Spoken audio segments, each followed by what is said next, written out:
Hey friends, Ash here with GenSense. Hope that you're doing well. Today we got something a little bit different. So today, what I'm going to be doing is I'm going to be checking out a bunch of different fragrance articles from big websites that list out the best fragrances of all time. And I have not checked these beforehand. I just know that these articles exist, so I'm going to be going through them and seeing them for the first time with you. Because I don't know about you, man, but I don't trust these YouTubers. You know what I mean? They're talking about these fragrances and I'm like, bruh, for real? I don't think so. But something like GQ? Yeah, I know GQ. I've heard about that before. I trust that. So let's jump into it, shall we? Let's go over some articles of the best smelling freaking fragrances of all time. If you want to smell better than literally anybody that's ever lived, these dudes got you covered. Let's check it out.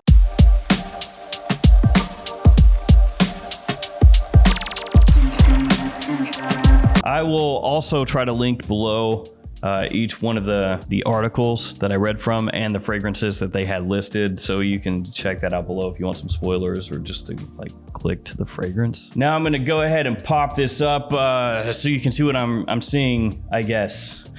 Whatever, we'll figure it out. Okay, so I have typed in best men's fragrances of all time, and I also typed in best men's fragrances of all time GQ, just because I know they do a lot of fragrance stuff. All right, now we're to Esquire magazine. Apparently this is Esquire Philippines though.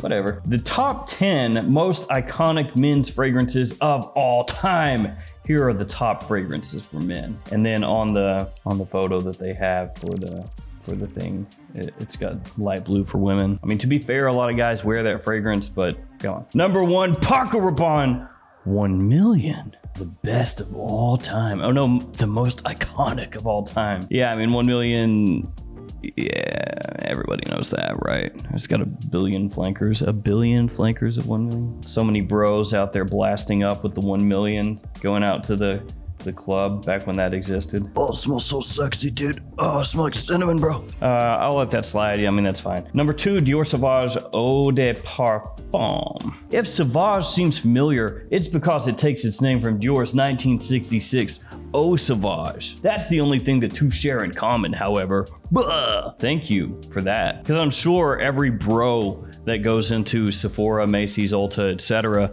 and sees Dior Sauvage goes, have I seen that somewhere? Oh yeah, I remember where. It was on the 1966 release Dior Eau Sauvage Eau de Toilette. But this new Dior Sauvage is much more contemporary. Am I right, bro? Yeah, I mean, that's fine. It should be the Eau de Toilette, though. Number 3, Chanel, Bleu de Chanel. It's been short of a decade since Bleu de Chanel was launched, but it's already gotten icon status. Yeah, pretty much.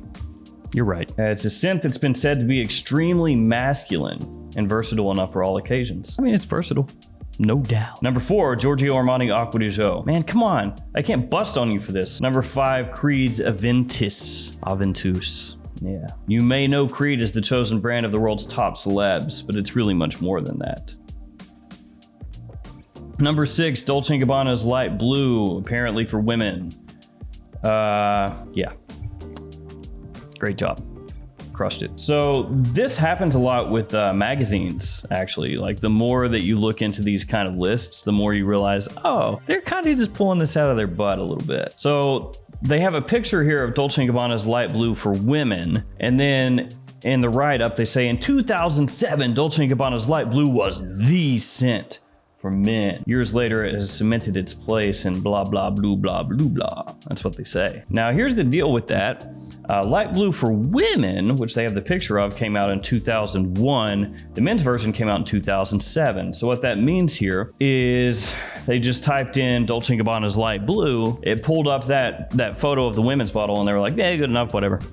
Slapped it on there. I mean, Light Blue for men, obviously a fragrance that's done really well. It's got a million flankers, but come on, guys. Number 7, Issey Miyake L'Odyssée pour Homme. Not bad. Number 8, Cool Water. Sure. Number 9, CK1. Bleh. And number 10, Bulgari pour Homme. Kind of a wild card. Most iconic fragrances of all time. I'm going to take a hard pass on Bulgari pour Homme being one of the top 10 of all time, but it's still solid. That list is okay. I feel like I'm going to be let down, and it's going to be just the same crap in every list. And I'm just going to sit here like, All right, Vogue is up next. Let's do it. My dizzying quest to find the best colognes for men. Oh, this was a new article. Dizzying quest. Below the 23 best colognes for men in 2021. I bet it's more like below the 23 best colognes for making some sweet, sweet affiliate revenue from.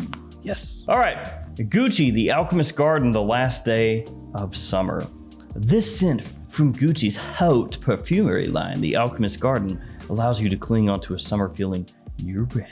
I mean, that's a fine line. So, Ralph Lauren Polo Black. Oh yeah, baby. Oh, it's the best. Oh yeah. Some classics never die, and Ralph Lauren's Polo Black stands the test of time. A bold fusion of iced mango, lemon, and tangerine. It's the ultimate scent to get noticed in. Can you look into my eyes and see that I'm dying internally?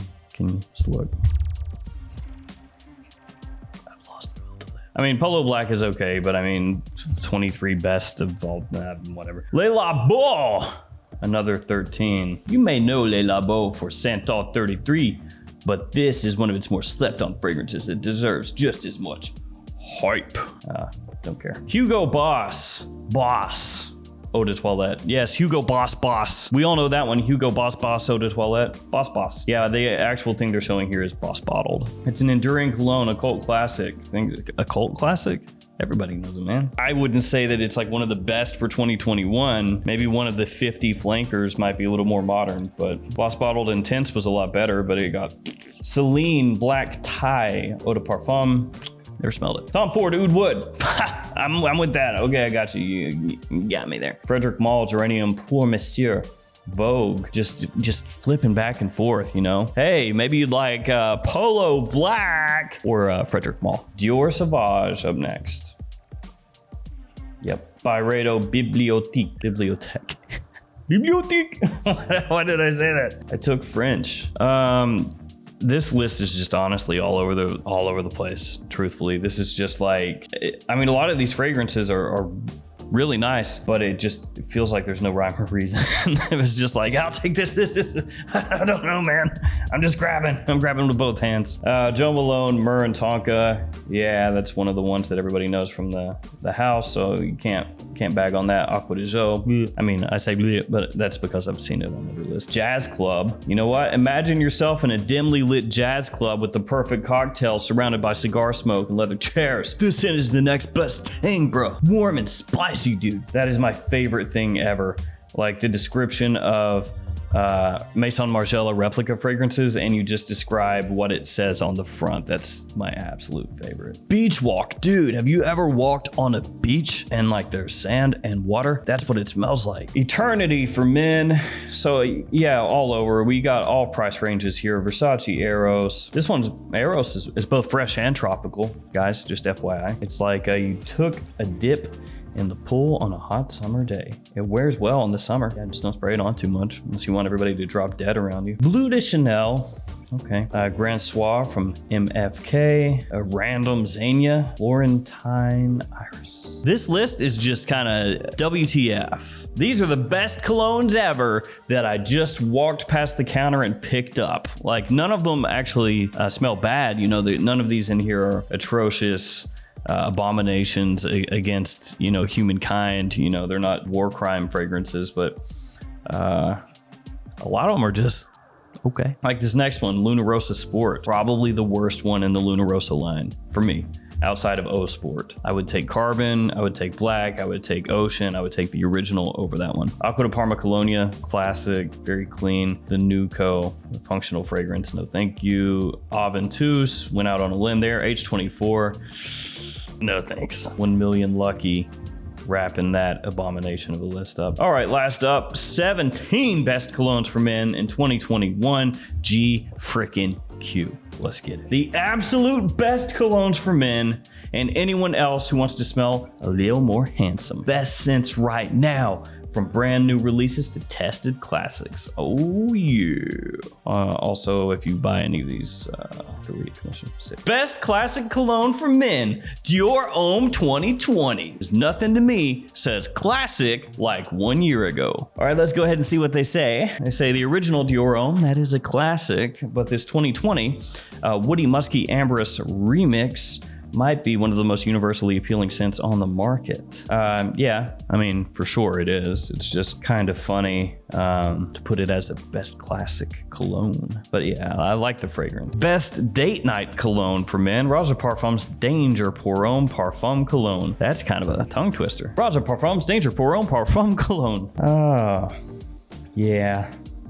I mean, there are a lot of things that I might choose over that, but that's kind of a nice choice. Yeah, a little bit out of the ordinary, so I'm not going to bag on them too much there.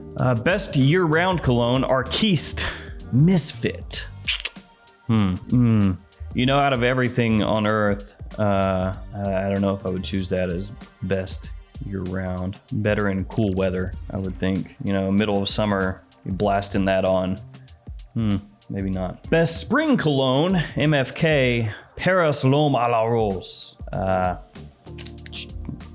Best summer cologne, Louis Vuitton Imagination. I'm starting to feel that GQ is trying to make that big money from these affiliate links, if you know what I'm saying. Now, that being said, that's a fine fragrance, so I can't hate on it. Best fall cologne, Terre d'Hermes Eau Intense Vetiver. This is hotly debated, but as outstanding as the original is, this Vetiver remix is even better. Vetiver has never been better than in this, which is saying something. I don't know about that, man. Best Vetiver of all time. That's about as good as you're gonna get from me. Best winter cologne for men, Tom Ford Oud Wood Intense, with a picture of Tom Ford's Oud Wood. Close enough. It's an alpha male scent, despite the industry skewing unisex of late. Yeah. Best workplace cologne for men, Costume National, Scent Intense. Part of me really just enjoys how completely out there some of these choices are. Like, you would just not at all think, oh yeah, that's my go-to, baby. It's not that it's a bad fragrance, it just makes no sense to me. Best weekend cologne, Ralph Lauren Polo Cologne Intense. Nah, not for me. Sorry, dog. Don't dislike it, but yeah, I don't know. If I was thinking like, oh man, it's the weekend, Polo cologne remix intense, let's go. No thanks. Best long-lasting cologne for men. Yeah, I've never smelled that. I got nothing to say. Kriegler, Silt Style. Shout out Germany, I guess. Best unisex cologne for men, Diptyque, Orpheon. No thanks. There's about 10 Diptyques I would choose over that one. Best inexpensive cologne for men, Eternity. Sure, but no. Best sport cologne for men, Luna Rossa Sport. Once again, is Prada telling people to push Luna Rossa Sport? Is that what's going on? Because honest to God, like, Luna Rossa Sport is not that great. It's not bad, but it's not great. It's like, hey, Prada made Le Male, check it out. Ooh. Best subtle cologne for men, YSL Eau Fraiche. No, dude, come on. Oh God. Like, after he chose so many niche fragrances, you would think he knows what's up. This dude, he knows. He's got the power in his brain. He's got the knowledge gained over years of smelling stuff. So he says, if you want a barely there scent, then Eau Fraiche is the ticket for its diluted perfume concentrations, only to 1 to 5%, yeah, compared to Eau de Toilette, which is 5 to 8, or Eau de Parfum, which is 8 to 15. It's akin to applying a light body spray or wanting a pleasant scent for a morning meeting without announcing, hey, this is my brand. Is that how people interpret fragrance? Like when you wear something strong, hey, this is my brand. I don't think so. Here's why Eau Fraiche, right? Here it is, right? So Eau Fraiche, it's just a friggin' flanker name. It doesn't mean anything here. It's like a bunch of fragrances are named Absolute, right? It doesn't mean anything. It's just a name. Parfumo. It doesn't mean anything. It doesn't mean it's necessarily parfum concentration. So yeah, this is named Eau Fraiche, but if you look on the little sticker or the box, you'll see it's actually an Eau de Toilette. The name Eau Fraiche here just means that it's fresh. It might register as a whisper to colleagues or friends, and that's exactly the point. That's about the end, because the rest of this is just like room sprays and whatnot. A lot of times when you look at these lists from like GQ and places like that, you'll see a lot of the same fragrances across a bunch of different websites or magazines. A lot of time that's because they're paying for that placement. Well, I gotta say, this was kind of boring. Next time I'm gonna look up the strongest men's fragrances of all time, and we'll do the same thing over again, shall we? All right, guys, that's gonna do it for me. Hopefully you found out something about the greatest men's fragrances of all time. You absolutely didn't. I'll see you next time where we go over strongest men's fragrances. Stay safe out there. See you tomorrow.